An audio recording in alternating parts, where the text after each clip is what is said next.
il m'a semblé important, et c'est la raison pour laquelle j'ai écrit ce livre, La catastrophe en marche et les moyens de la conjurer, il m'a semblé important de tenter de répondre à une question toute simple, que nous sommes nombreux, à mon avis, à nous poser et qui reste en suspens.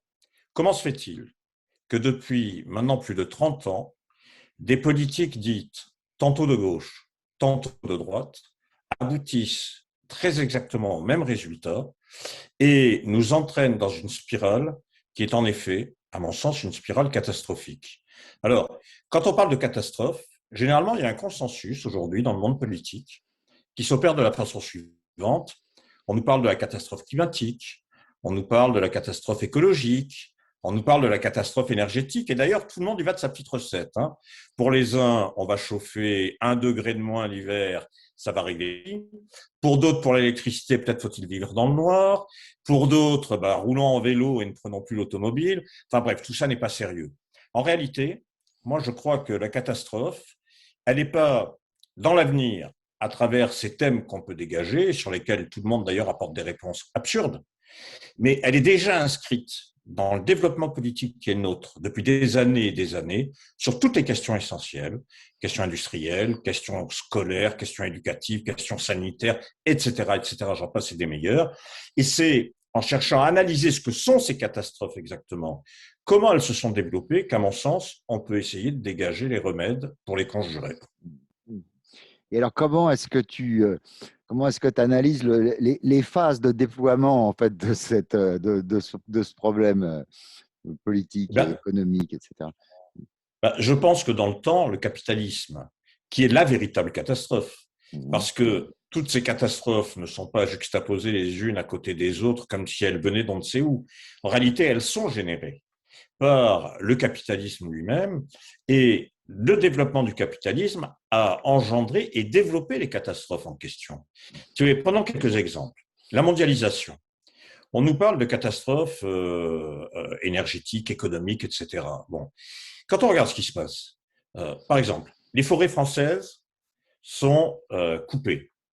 Elles rentrent sur des paquebots. Ça part en Chine ou en Asie pour fabriquer les meubles. Ça revient par paquebot et c'est installé dans des grandes surfaces ici qui le vendent à des prix défiant toute concurrence, puisque évidemment la main-d'œuvre là-bas coûte très peu cher. Et donc le capital réalise des taux de profit importants, cela au détriment total du mal qui est souligné par ailleurs, qui est donc celui, à nouveau, de l'énergie, de l'écologie, etc., etc. Bien, ça veut bien dire que le capitalisme, à travers son développement et à travers ce qu'il recherche, est en réalité la source du mal. C'est lui qui génère toutes les catastrophes en question. Et ça, on peut le décliner sur tous les problèmes. Prenez par exemple la question des services publics. La concurrence libre et non faussée, décidée par l'Union européenne et adoptée d'ailleurs par tout le monde et respectée par tout le monde. Bien, ça veut dire quoi concrètement? Eh bien, ça veut dire que la question du coût du travail, comme ils disent, devient prépondérant et que cette question donc génère tout le développement économique en sacrifiant l'emploi, en sacrifiant les salaires, en sacrifiant les travailleurs, en sacrifiant la production, bref, en sacrifiant tout ce qui nous permet de vivre. Et ça, on peut le généraliser à tout point de vue. La question sanitaire, enfin, je ne vais pas tout décliner, mais la question sanitaire, bon, je vais aller récente quand même. Quand on voit que 100 000 lits supprimés dans les hôpitaux depuis maintenant les années 83-84, donc gouvernement de gauche, gouvernement de droite, de gauche, de droite, etc., ce qui veut dire que tout ça n'a plus grand sens, d'ailleurs. Les notions de gauche et de droite, quand on voit les politiques qui sont impliquées. Plus de 5 000 lits supprimés par Macron en pleine crise pandémique. Eh bien, ça veut dire quoi? Ça veut dire qu'il y a des intérêts financiers, les intérêts du capital, qui font que globalement, la protection commune et la protection de la population passent en arrière-plan. Mhm. Et alors, comment est-ce que tu fais le lien, enfin, tu l'as évoqué en filigrane là, entre le lien entre la critique de ces politiques, effectivement, menées par la gauche et la droite, effectivement, termes qui n'ont plus qui n'ont plus beaucoup de sens. Et puis la question de l'Union européenne, parce que finalement, ces politiques, elles se font aussi dans un cadre, je dirais, imposé, avec des contraintes extérieures qui sont fortes. Bah ouais, mais tout ça, ça repose, tu vois, à mon sens, hein, ça repose Mmh, sur une escroquerie absolue. mmh, On nous dit que l'Union européenne, c'est l'Europe. Ça n'a rien à voir. mmh. L'Europe, c'est une série d'États, c'est une série de nations, c'est un territoire, c'est indiscutable, c'est une réalité qu'on ne peut pas remettre en cause. Par contre, l'Union européenne, c'est pas ça. L'Union européenne, c'est une construction politique au service d'une politique économique. Et ça n'est que ça, l'Union européenne. C'est en réalité l'organisation d'un grand espace, d'un grand marché, comme ils ont dit à l'époque, et comme ils continuent à le dire aujourd'hui, un grand marché qui ne sert en réalité qu'à accumuler des profits le plus rapidement possible et les plus importants possibles. Donc, je pense que l'Union européenne, c'est une espèce de couverture et impulsion politique et économique qui permet à cette politique de se développer. Et alors que faire avec cette Union européenne? Est-ce que tu penses qu'elle est amendable, qu'on peut Ben, la régénérer, comme le proposent certains, lui faire les gros non, yeux? parce que je crois que, si tu veux, je crois que malheureusement, euh, si on pouvait aller au plus court et au plus simple, ce serait parfait. On est tous partisans de la plus grande économie dans tous les domaines. Pourquoi se fatiguer si on peut dépenser un minimum d'énergie? Le problème, c'est que ce n'est pas comme ça que ça va se passer. Et on s'en rend compte. Ceux qui ont voulu amender l'Union européenne, prenons l'exemple grec, Tsipras. Moi, je ne veux pas avoir une vision policière de l'histoire et je ne pense pas au point de départ que Tsipras avait une vision machiavélique qui était de dire blanc pour faire noir. Non, je pense que c'est plus compliqué. Et je pense qu'il croyait profondément à ce qu'il a dit à un moment donné et puis qu'il s'est heurté à une réalité où ne pas rompre avec l'Union européenne l'a conduit à capituler et à appliquer la politique de l'Union européenne en Grèce de façon catastrophique.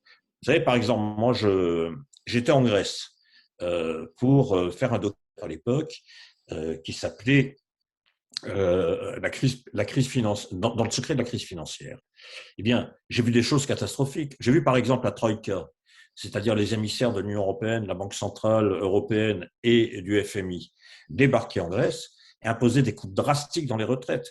J'ai vu dans les hôpitaux grecs les mêmes compresses utilisées sur des malades différents parce qu'il n'y avait plus de possibilité de soigner correctement. J'ai vu une éducation complètement délabrée. J'ai vu, par exemple, dans le port du Pirée, des centres d'assistance dont les médecins me disaient qu'à l'époque, ils étaient à 4% occupés par des marins étrangers qui arrivaient, qui étaient malades, qui avaient besoin d'être soignés avant de remonter sur leur bateau, et qui, du jour au lendemain, ont été remplis à 90% de Grecs qui n'avaient plus les moyens. Bon, c'était ça la réalité. Donc, cette réalité, je pense que là, nous sommes devant une difficulté. Cette réalité, je pense que la majorité de nos concitoyens la comprennent. Et en même temps, lorsque vous dites je veux quitter l'Union européenne, eh bien vous vous rendez compte qu'il y a une espèce de crainte et de peur irrationnelle qui fait que les mêmes qui comprennent que l'origine du mal, entre autres, c'est l'Union européenne, ont des réticences à dire on va la quitter parce qu'on ne sait pas où on va. On ne sait pas dans quel précipice on risque de tomber. Donc je crois qu'il faudrait prendre le problème à l'envers. Aujourd'hui, les parlements nationaux ne font qu'entériner les décisions prises par des technocrates au niveau européen. Je pense qu'on devrait décider de renverser les termes, et ça, c'est une décision politique. Normalement, que les institutions européennes discutent et voient si elles sont d'accord pour ratifier les décisions des parlements nationaux. C'est dans ce sens que ça devrait se faire. C'est-à-dire que la démocratie, qui est théoriquement le ferment de la nation et qui est le ciment de la République, devrait être respectée dans ce sens, alors que c'est l'inverse qui se passe. Aujourd'hui, tu te rends compte, enfin nous nous rendons compte que nos représentants que nous avons démocratiquement élus ne servent qu'à entériner des décisions qui sont prises par des gens dont on ne sait qui ils sont, qui servent des intérêts qui ne sont pas les nôtres et qui en réalité nous mettent devant le fait avec une série de dictates aussi absurdes qu'insurmontables. Quelques mots, puisqu'on est sur qu'on évoque les questions internationales, ton sentiment sur la crise actuelle en Ukraine et puis la manière dont c'est géré par l'Union européenne d'une part et puis par notre président actuel de l'autre. Bien, je crois que sur la question de l'Ukraine, déjà, il faut rétablir un certain nombre de choses. Bon, tout le monde s'est contenté de dire Poutine est un fou qui a envahi l'Ukraine et c'est un type dangereux parce qu'il peut appuyer sur le bouton. Je crois que c'est vraiment une vision extrêmement limitée de la chose. Poutine, il n'est pas fou du tout. Poutine, il correspond à un homme politique qui défend des intérêts particuliers, ceux des oligarques russes notamment, et qui, dans ce sens, a pris l'initiative de déclencher une guerre. Alors, il y a plusieurs questions qui se posent. Un, qu'est-ce qui lui permet? C'est pas sa folie. Ce qui lui permet, c'est que fondamentalement, Poutine est appuyé par une partie forte importante du peuple russe qui a été humilié depuis les années 90 par les espèces de thérapies de choc que le capitalisme est capable d'imposer lorsqu'il décide de l'emporter. Et ce peuple russe a retrouvé une certaine fierté dans l'existence de Poutine. C'est le premier élément qu'il faut comprendre. À mon sens, le deuxième élément, c'est que les Ukrainiens, eux, ont en mémoire dans leur gène ce que le stalinisme leur a imposé dans les années 29-33 à travers notamment la déportation et l'assassinat de centaines et de centaines de milliers de travailleurs et de paysans. Et enfin, troisièmement, je pense qu'à partir de là, il faut comprendre que ce qui se passe est mené, à mon sens, de façon complètement irrationnelle par tout le monde. Parce que tout le monde va être perdant dans l'affaire ukrainienne. Enfin, je ne veux pas développer là, je vais vous donner juste quelques éléments. Sur ma chaîne YouTube, j'ai fait 15 minutes là-dessus où je détaille, sur la sociale également, par écrit, mais juste quelques pistes. Les Russes vont être perdants parce que les sanctions sont fortes, qu'ils vont devoir les subir sérieusement. Les Ukrainiens vont être perdants parce que les destructions sont importantes et qu'il y a des millions de gens qui ont fui et c'est toujours plus facile, malheureusement, même dans la douleur, de partir que de revenir dans un pays détruit qu'il faut reconstruire. L'Union européenne et la France vont être perdants et les Français vont être perdants. Démocratiquement, tenez par exemple un exemple, la fermeture de la chaîne RT, sous prétexte qu'elle est financée par des fonds russes. Les prétextes pour fermer RT sont absurdes et sont insupportables. On dit RT a couvert l'Ukraine à travers des plateaux où les gens discutaient et peu de reportages. Mais je m'excuse, si on ferme RT pour ça, il faut fermer CNews, il faut fermer BFM, il faut fermer France 2, il faut fermer TF1, il faut fermer toutes les chaînes de télévision qui au début ont agi de la même façon. Donc on se rend compte que nous sommes perdants d'un point de vue démocratique à travers une attaque précise de la part de Macron. Puis enfin, nous sommes perdants aussi, nous, sur un terrain plus précis qui est le terrain politique. On se rend compte que la campagne électorale dans laquelle on est théoriquement, vous vous rendez compte, dans 2 semaines, normalement, enfin bref, 2 semaines, 10 jours, 5 jours, peu importe, ça va évoluer avec le temps qui passe. On est appelé à voter sans que le moindre débat contradictoire n'ait été mené, sans que Macron ait été amené à tirer son propre bilan. En gros, bon, on le renommerait, ce serait pareil, quoi. Ça sert à rien d'aller voter. C'est une profonde mascarade qui est engagée. Donc, je crois qu'il faut tirer tous ces éléments. Et partant de là, je pense, concernant l'Ukraine, que les va-t-en-guerre qui poussent à travers la fourniture d'armes, à travers le développement, n'ont rien, le développement de l'affrontement, n'ont rien internationaliste qui soutiennent le peuple ukrainien. Rien. Ils ont tout, par contre, d'une profonde volonté de conflit à travers les armes qui sont déversées aux uns et aux autres, d'ailleurs, aux Russes comme aux Ukrainiens. Et il faut que ça serve à un moment ou à un autre. Il y a encore un autre élément dont je voudrais dire qui est, à mon avis, important et qui annonce le pire. Je pense que les États-Unis et l'OTAN vont être perdants. Parce que le problème des États-Unis, c'est quoi quand on réfléchit? C'est pas les Russes. Le problème des États-Unis, c'est les Chinois, qui sont leurs principaux concurrents sur le terrain économique à travers le développement de la situation. Et c'est donc derrière la Russie, la Chine. Alors vous vous rendez compte que la politique aujourd'hui de Biden et de l'OTAN, c'est de pousser les Russes plus encore dans les bras des Chinois. Et ça, à mon avis, on va vers une situation qui risque d'être beaucoup plus explosive dans les temps qui viennent que la situation ukrainienne, car je ne crois pas que l'impérialisme américain et que les Américains se laisseront dessaisir de leur leadership comme ça, avec le sourire, sans réagir. Si l'affrontement est réel, avec les Chinois à un moment ou à un autre, ils vont, je pense, durcir le ton et ça risque de se passer très mal, cette affaire. Enfin bref, quand on fait ce scénario, quand on voit cette photographie d'ensemble, on se rend compte d'abord que la diplomatie menée par l'Union européenne et par Macron n'a été en fait qu'une diplomatie américaine qui a trouvé un émissaire à travers Macron, qui a appelé Poutine, qui appelle Poutine, qui etc. D'ailleurs, au titre de n'importe quoi, je vous annonce que les premières fois où il est allé le voir, il est sorti de là en disant que tout était détendu, que tout allait bien. 2 jours après, Poutine signait la reconnaissance des États indépendants et la guerre était engagée. Donc c'est absolument n'importe quoi. Ça a un côté amateur qui est terrible. Et je pense que dans ce cadre, si on revient à la genèse du problème, il ne peut pas y avoir de solution militaire sur l'Ukraine. Il ne peut pas y en avoir. Donc, il faut une solution diplomatique. Mais quelle solution diplomatique?